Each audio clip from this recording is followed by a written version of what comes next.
Mereka mengetahui nikmat Allah tetapi mereka mengingkarinya. Di sini muallif rahimahullahu taala mencantumkan beberapa dalil dalam bab ini. Di antaranya adalah firman Allah Subhanahu wa taala surah An-Nahl ayat 83, ya'rifuna ni'matallahi thumma yunkirunaha wa aktsaruhumul kafirun. Mereka mengetahui nikmat Allah kemudian mereka mengingkarinya dan kebanyakan mereka adalah orang-orang yang ingkar kepada Allah. Al-Imam Mujahid, seorang ahli tafsir, mengatakan ketika memberikan catatan kepada ayat ini, huwa qaulur rajuli hadza mali waristuhu an abai. Maksudnya adalah perkataan seseorang, ini adalah harta kekayaan yang aku warisi dari nenek moyangku. Kemudian Aun ibn Abdullah juga mentafsirkan dengan perkataannya, yaquluna laula fulan lam yakun kadza. Kalau bukan karena si fulan tentu tidak akan menjadi seperti ini. Kemudian Ibnu Qutaibah juga berkata, hadza bi syafaati alihatina. Nikmat ini dikarenakan syafaat dari Tuhan-Tuhan kami atau berhala-berhala kami. Taib. Dalam bab ini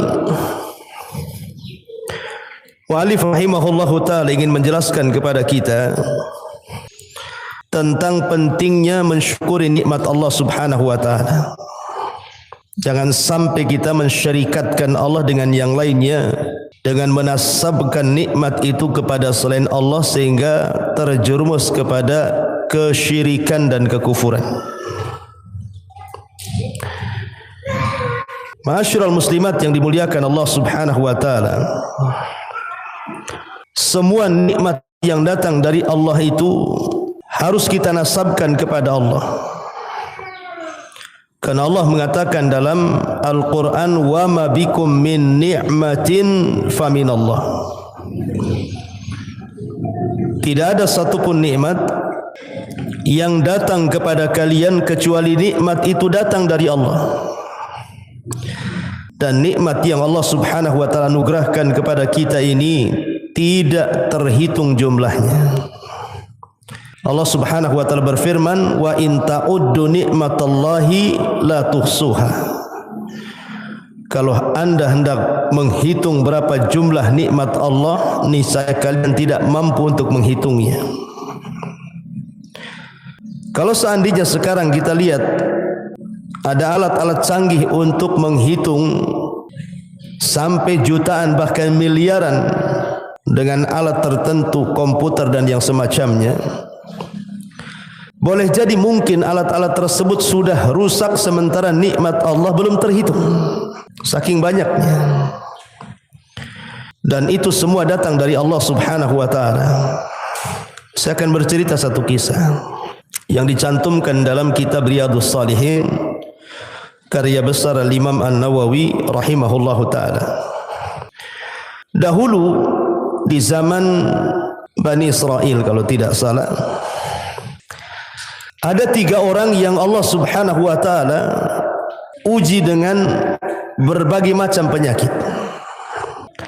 Yang satu kulitnya penuh dengan penyakit dan menjijikkan penyakitnya, sehingga tidak ada orang yang bisa mendekatinya karena saking jijiknya. Yang satu pula terkena penyakit kepalanya, botak kepalanya, kemudian dipenuhi dengan borok-borok sehingga orang pun tidak mau mendekatinya. Kemudian yang ketiga orangnya buta, tidak bisa melihat.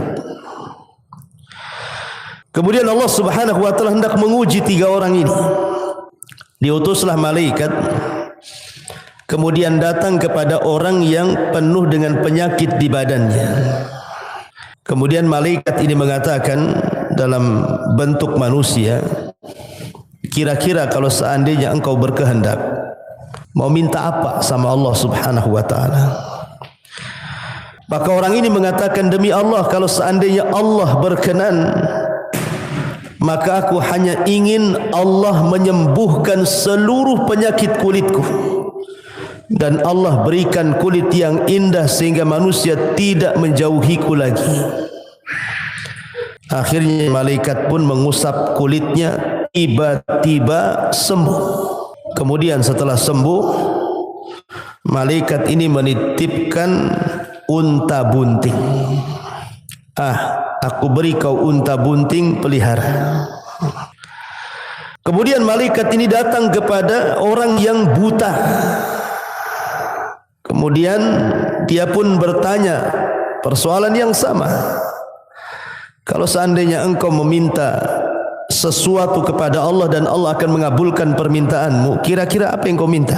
Maka orang buta ini mengatakan, demi Allah, aku tidak menghendaki apapun kecuali Allah memberikan kepadaku pandangan agar aku bisa melihat kekuasaannya.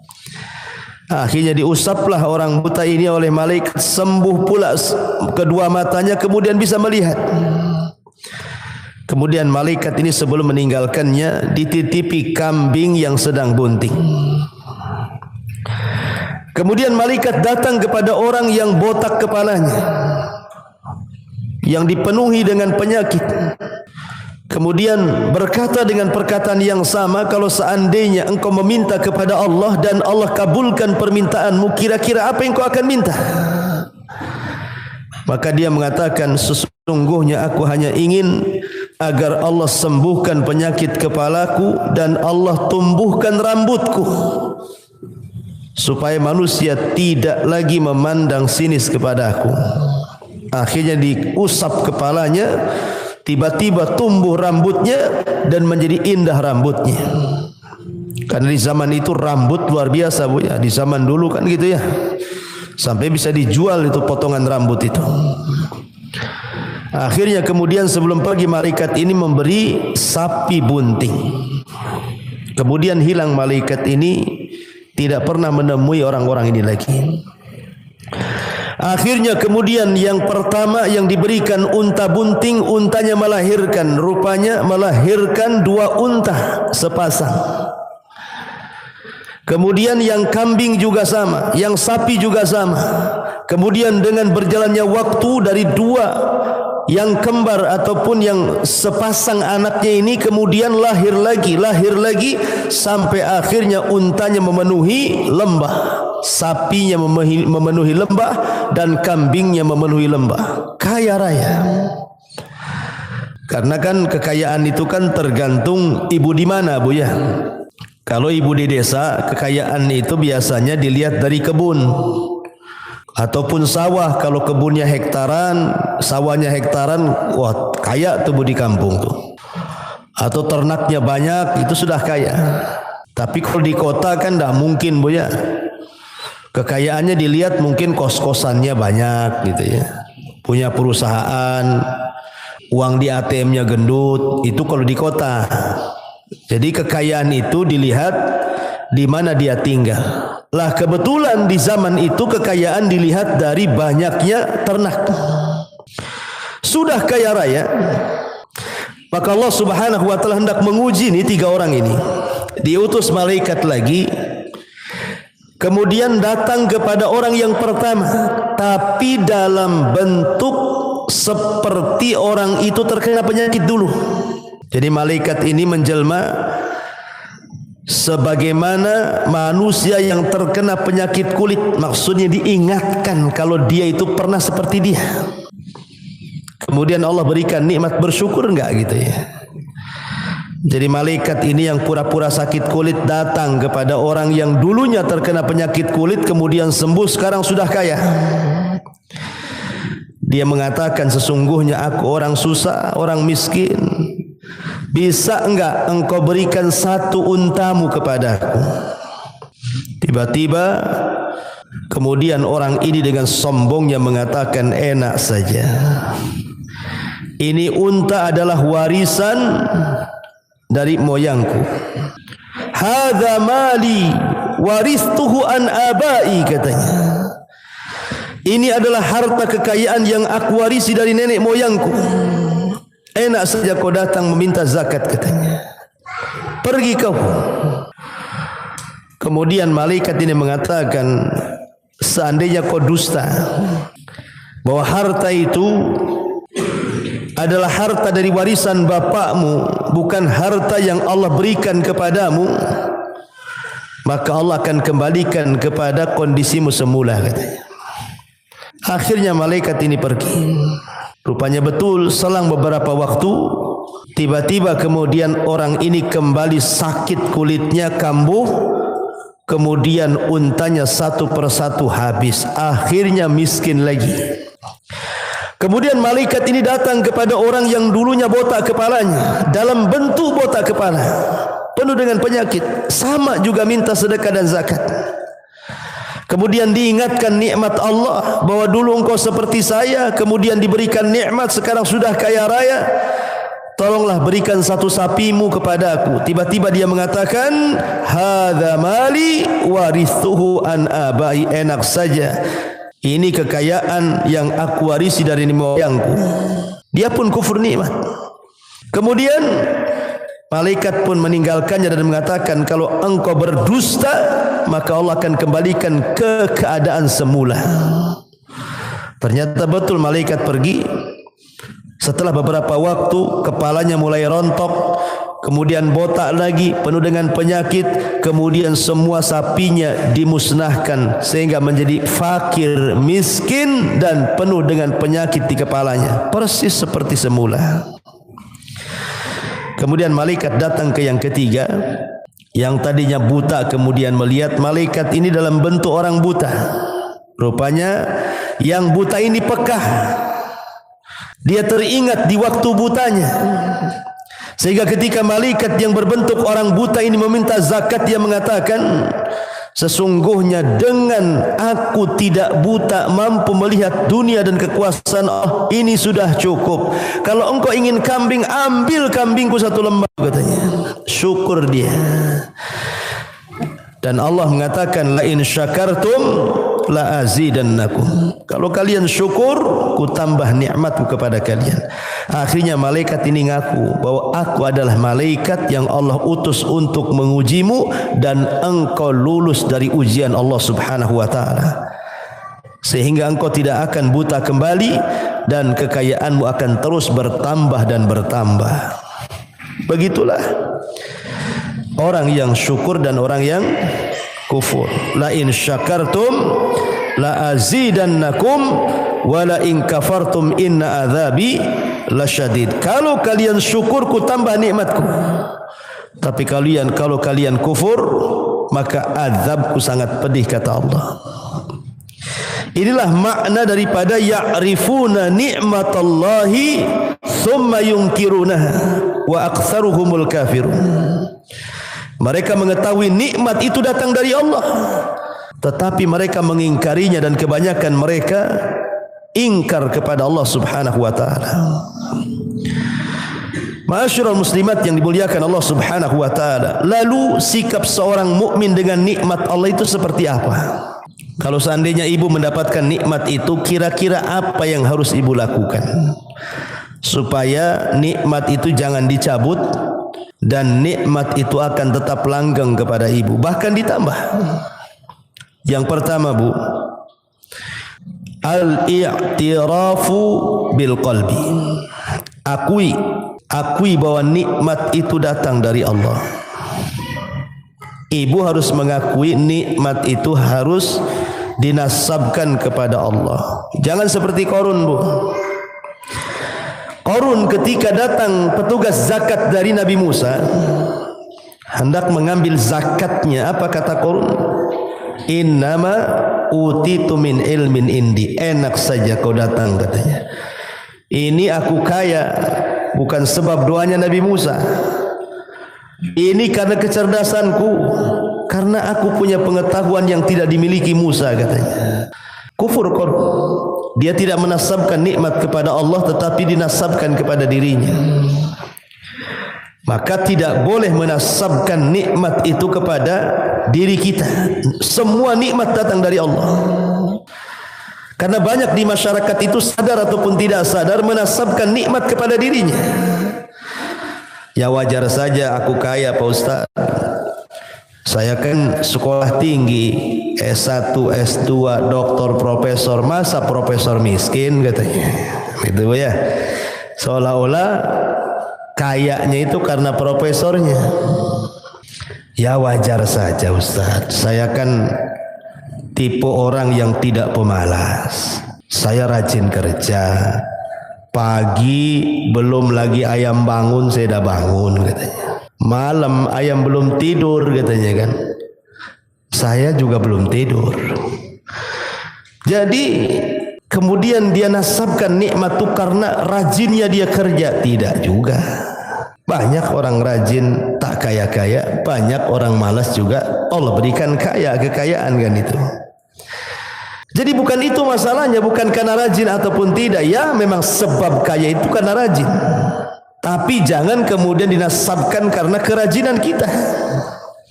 Semua nikmat itu datang dari Allah. Ini yang pertama Bu ya. Al-i'tirafu bil qalbi. Akui dengan hati bahwa nikmat itu berasal dari Allah. Wa ma bikum min ni'matin faminallah. Segala nikmat yang datang itu semua datang dari Allah Subhanahu wa taala. Kemudian yang kedua, hendaklah seseorang itu tidak pernah merasa bahwa dirinya pantas mendapatkan nikmat itu. Jangan diyakini ya sudah pantas saya ini mendapatkan seperti ini. Kalau si Anu ya pantas juga si Anu seperti itu, makanya tidak diberikan seperti yang diberikan kepada saya. Tak boleh Bu ngomong begitu. Itu persis seperti firman Allah Subhanahu wa taala. Kalau diberikan nikmat dia mengatakan Rabbi akraman. Tapi kalau tidak diberikan nikmat dia mengatakan Rabbi ahana. Kan ada sebagian manusia itu Bu, kalau seandainya diberikan nikmat dia mengatakan Rabbi akraman. Rabbku sedang memuliakan aku. Tapi kalau seandainya diberikan musibah dia mengatakan apa? Rabbi ahana. Rabbku sedang menghinakan aku, katanya. Enggak ada kaitan sama sekali. Karena harta itu bukan tanda orang itu baik. Orang kaya loh bukan tanda dia baik. Karena kaya dan miskin itu dua-duanya ujian dari Allah. Saya teringat Bu, satu kisah, ini kisah nyata. Saya sendiri mengalaminya. Saya ketemu orang tua Bu. Orang tua ini tidak salat, tidak pernah salat. Salat itu paling malas dia. Tapi kalau cerita Bu, membanggakan dirinya luar biasa. Jadi dia cerita sama saya begini, Ustadz saya ini orang paling bahagia nampaknya, katanya. Kok bisa Bu? Iyalah, saya itu ya nikah dengan suami pertama. Suami saya pertama itu usahanya luar biasa, orang kapal. Jadi selama dia kerja itu dikirim terus duit itu sampai akhirnya meninggal, katanya. Saya sangka ketika suami saya meninggal habislah hidup saya, katanya. Rupanya saya dilamar sama pedagang, katanya. Makin lagi kaya. Tadinya saya cuma punya 2 rumah, akhirnya saya bisalah bangun beberapa toko. Sampai akhirnya meninggal juga. Terus suami ketiga Bu, dapat lagi suami ketiga PNS, orang pengadilan, katanya. Kemudian 2 tahun pensiun, mati, katanya. Uang pensiunnya saya yang ngambil, katanya. Bayangkan. Jadi orang ini ngomong begini, coba Allah itu sayang sama saya Ustaz. 3 suami saya itu tidak nyusahin saya, katanya. Semua ngasih kekayaan sama saya, coba. Kalau Allah nggak sayang itu apa namanya, katanya. Nggak sholat ya Bu. Dikira yang seperti itu bentuk sayang Allah kepada dia. Salah, Bu. Ya. Allah itu memberikan harta kepada yang dicintai dan kepada yang tidak dicintai. Qarun kurang apa kayanya? Apakah Allah cinta dengan Qarun? Tidak. Buktinya Allah tenggelamkan Qarun ke dasar bumi. Fir'aun kurang apa Fir'aun itu kayanya? Orang nomor 1 di Mesir. Apakah Allah cinta dengan Fir'aun karena kekayaannya? Tidak juga. Buktinya Allah tenggelamkan tuh si Fir'aun itu. Namrud kurang apa kayanya Namrud? Separuh dunia lebih dikuasai dia. Apakah kemudian Allah sayang dengan Namrud? Tidak juga. Allah sarangkan nyamuk di kepalanya 40 tahun. Akhirnya tiap hari kepalanya ditepuk-tepuk sama sandal, akhirnya mati. Mati dengan nyamuk. Siapa lagi? Al-Walid di zaman Rasul. Al-Walid ibn Mughirah, kekayaannya terbentang dari Mekah sampai ke Taif. Semua kebun dia, antah berantah hektar itu jumlahnya, saking kayanya. Sayang Allah dengan Al-Walid? Tidak. Buktinya Allah sediakan neraka Sakor untuk Walid. Jadi harta itu diberikan kepada yang tidak dicintai Allah dan kepada orang yang dicintai Allah. Abu Bakar kaya, Allah cinta dengan Abu Bakar. Utsman kaya, Allah cinta dengan Utsman. Sulaiman kaya, Sulaiman juga dicintai Allah. Dzulqarnain kaya, Allah pun cinta dengan Dzulqarnain. Artinya kekayaan ini Allah berikan kepada yang dicintai dan yang tidak dicintai. Maknanya kekayaan itu bukan sebuah tanda kebaikan. Karena kaya miskin itu dua-duanya ujian. Maka jangan sekali-kali seseorang merasa bahwa ketika mendapatkan nikmat dia mengatakan ya sudah pantas aku mendapatkannya. Tidak, jangan mengucapkan kalimat ini. Kalau si fulan ya tidak pantas si fulan. Kalau kamu ya pantas saya. Enggak boleh tuh. Ya pantas dan tidak pantas itu bukan kita yang menentukan nikmat Allah. Ini yang kedua, Bu ya. Kemudian juga yang ketiga, al-i'tirafu bil lisan. Mengakui nikmat Allah dengan lisan kita. Bagaimana caranya? Banyak-banyak mengucapkan alhamdulillah. Alhamdulillah. Alhamdulillah, ya. Kalau Allah Subhanahu wa taala masih memberikan nikmat kepada kita, ucapkan alhamdulillah. Sekalipun dapat musibah, kalau masih ada nikmat Allah, ucapkan alhamdulillah. Contoh, Bu, ibu punya 2 rumah, yang satu kena gempa roboh. Katakan alhamdulillah. Maksudnya bukan karena gara-gara roboh ibu mengatakan alhamdulillah, tidak. Masih ada satu lagi yang enggak roboh, gitu maksudnya ya. Ibu sakit, ya, nggak bisa jalan tuh, tapi ibu masih diberikan kesehatan yang lain, masih bisa sholat. Alhamdulillah, bukan karena sakitnya, tetapi karena anggota badan yang lainnya masih bisa digerakkan untuk sholat. Jadi biasakan memuji Allah Subhanahu wa taala. Kemudian yang keempat, at-tahadduts bin ni'mah. Senantiasa menyebut nikmat Allah dengan menyandarkan nikmat itu datang dari Allah. Seperti yang dikatakan oleh siapa? Nabi Allah Sulaiman. Hadza min fadli rabbi liyabluwani aashkuru am akfur, kata Sulaiman itu. Ini adalah karunia dari Rabbku untuk menguji diriku apakah aku bersyukur ataukah aku kufur. Tahadus bin nikmah enggak apa-apa. Seperti ibu pakai sandal baru, pakai tas baru, pakai baju baru, pakai mobil baru walaupun second, ya kan. Pokoknya serba baru lah, Bu ya. Hanya untuk tahadus bin nikmah, Bu. Enggak apa-apa. Apakah itu termasuk sombong? Tidak. Sombong itu kalau ibu punya sandal merendahkan sandal orang, nah, itu baru sombong.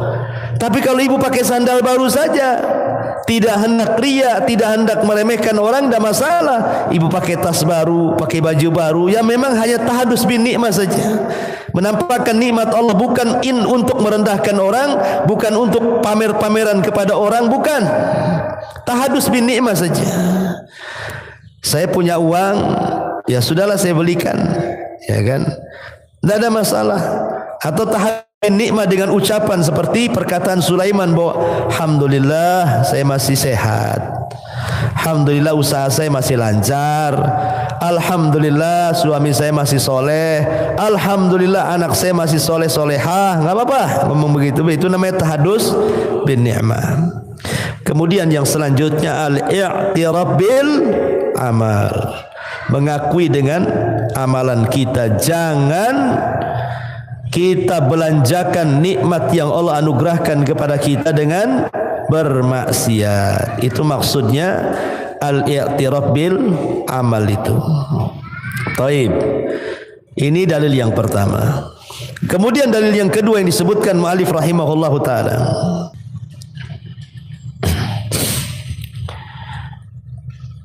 Berkata Abul Abbas, maksudnya Syekhul Islam Ibn Taimiyah rahimahullahu ta'ala. Sebelumnya mu'allif rahimahullah ta'ala mencantumkan firman Allah subhanahu wa ta'ala di atas, kemudian dikomentari oleh Ibnu Taimiyah rahimahullah ta'ala, annallaha ta'ala qala asbaha min ibadi mu'minun bi wa kafirun wa hadha kathirun fil kitabi wa sunnati yadhummu subhanah man yudhifu in'amahu ila ghairihi wa yushriku bihi. Qala ba'du salafi wa ka qaulihim kanatir rih tayyibah wal mallahu hadhiqah wa nahwi dhalik mimma huwa jarin ala alsinatin kathirin. Kata Abul Abbas Syekhul Islam Ibn Taimiyah setelah membahas hadis yang diriwayatkan oleh Zaid ibn Khalid. Dalam hadis tersebut Allah Subhanahu wa taala berfirman, pagi ini sebagian hambaku ada yang beriman kepadaku dan sebagian hambaku ada yang kufur kepadaku. Hal ini banyak terdapat dalam Al-Quran maupun Sunnah. Allah mencela orang-orang yang menyekutukannya dengan menisbatkan nikmat yang telah diberikan kepada selainnya. Berkata sebagian ulama salaf, yaitu sebagian ucapan mereka, anginnya bagus, nahkodanya pandai dan sebagainya, yang itu banyak muncul di lisan manusia. Nah, jadi tidak boleh seseorang itu menasabkan nikmat kepada selain Allah. Seperti namanya ibu naik motor dibonceng kawannya, kemudian di tengah jalan hampir ketabrak. Kemudian ibu mengatakan, aduh kalau bukan karena sopirnya tadi pandai, lihai, wah udah mati aku ketabrak. Itu tidak boleh, Bu. Ya, tidak boleh mengatakan seperti itu. Atau ibu naik bus, kemudian busnya ini hampir tubrukan, ya, tetapi kemudian diselamatkan. Kemudian ibu mengatakan, tuh kan, kalau seandainya tuh sopir tak pandai, matilah kita semua di sini. Itu tak boleh. Ngomong begitu tuh tidak boleh, Bu. Itu syirik kecil. Ya, buktinya ibu dengar dulu cerita-cerita kapal Titanic itu, Bu, ya. Kapal Titanic itu kapal pesiar. Kurang apa tuh? Ya, nahkodanya, kapalnya, awaknya luar biasa, Bu. Tenggelam juga, kan gitu ya. Kenapa? Karena yang mengatur itu bukan nahkoda, Allah yang mengatur. Maka jangan sampai kemudian menisbatkan kepada selain Allah, nisbatkan keselamatan itu kepada Allah. Buktinya banyak pesawat yang jatuh, banyak kapal yang tenggelam, banyak bus yang masuk jurang, gitu ya. Karena memang alam semesta ini ada yang mengatur, Allah Subhanahu wa taala. Maka jangan dinasabkan kecuali kepada Allah. Kalaupun harus ngomong seperti itu, maka jangan sampai lupakan Allah. Caranya gimana? Kalau bukan karena Allah, kemudian sopir, tentu mati aku. Itu nggak apa-apa. Kalau bukan karena Allah, kemudian kepiawaian yang nyetir, tentu sudah ketabrak tadi. Kalau bukan karena Allah, kemudian kehandalan nahkoda, tentu tenggelam kapal ini. Itu tidak apa-apa. Disinilah yang benar kalimatnya. Jangan lupa kalau karena Allah itu jangan sampai lupa dalam lisan kita. Kalau bukan karena Allah kemudian anjing sebelah yang menggonggong, habislah rumah itu kecurian gitu ya. Kalau bukan karena Allah kemudian kamu yang ngasih modal, jadilah gembel aku di lampu merah. Nggak apa-apa ya, Allah itu jangan sampai dilupakan. Itu kalimat yang benar. Sebab kalau tidak maka bisa terjerumus kepada kesyirikan. Walaupun syirik kecil, tetapi kan syirik kecil itu bahaya. Lebih bahaya dibandingkan dosa besar.